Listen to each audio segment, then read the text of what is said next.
3 pin থেকে 2 pin plug যদি disturb করে বা লুজ হয় কিভাবে ঠিক করবেন দেখেন। এটার মধ্যে 3 পিনের লাইন ঢোকালে আপনার লুজ হইতেছে বা লাইন ঠিকমতো পায় না, তার জন্য আমি এটা খুলে ঠিক করব।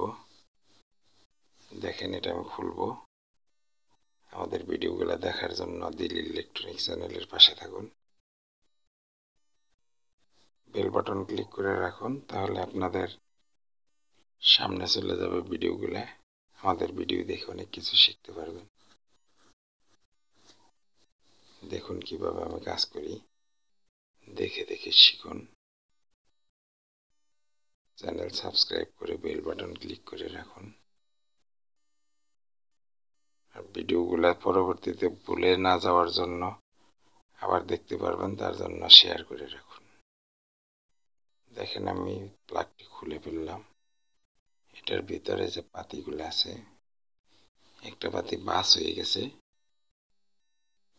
দেখেন এই যে বের করলাম, এটার মধ্যে সমস্যা। এটা আমি দেখেন বাস করাটা সোজা করতেছি, ভিতরে পাতি বাস হয়ে গেছে। এটাতে চাপ দিয়ে এখন প্লাস দিয়ে চাপ দেব, সোজা হইতেছে। এই দেখেন প্লাস দিয়ে আমি এটা সোজা করে নিতেছি।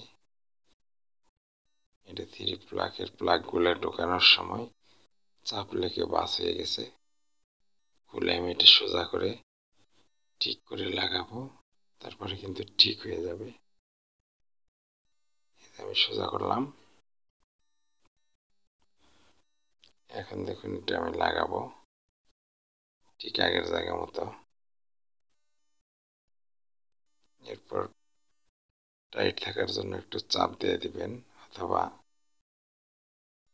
লাইনটা কতটুকু ফাঁকা আছে প্লাস দিয়ে চাপ দিয়ে একটু চাপাইয়ে দিলেই হবে। লুজ হবে এই জন্য কিন্তু প্লাস দিয়ে একটু চাপিয়ে দিলাম। এরপর লাগাইলাম।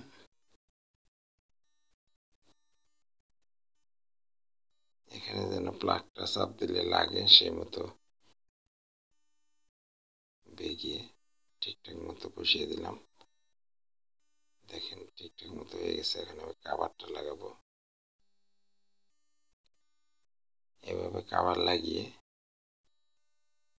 তারপর এটা চালাইলে আর লুজ হবে না, লাইন পেতে সমস্যা করবে না। অবশ্যই ভিডিওটি ভালো লাগবে আপনাদের। এরকম আরো ভালো ভালো ভিডিও পেতে আমাদের চ্যানেলের পাশে থাকুন। এভাবে নাট দুইটা খুলছিলাম, আমি কিন্তু আবার লাগিয়ে ফেললাম। আমরা এর পরবর্তী ভিডিওগুলো আরো অনেক ভালো ভিডিও দেব। অনেক শিক্ষণীয় ভিডিওগুলো আমাদের চ্যানেল থেকে পাবেন। যারা ইলেকট্রনিক্সের কাজ ফ্রিতে শিখতে চান তারা আমাদের চ্যানেল থেকে ভিডিওগুলো নিয়মিত দেখতে থাকুন, তাহলে আপনি কিন্তু ইলেকট্রনিক্সের সব ধরনের কাজ পারবেন। ভিডিওটি ভালো লাগলে চ্যানেল সাবস্ক্রাইব করে বেল বাটন ক্লিক করে রাখুন, শেয়ার করে পাশে থাকুন। ধন্যবাদ।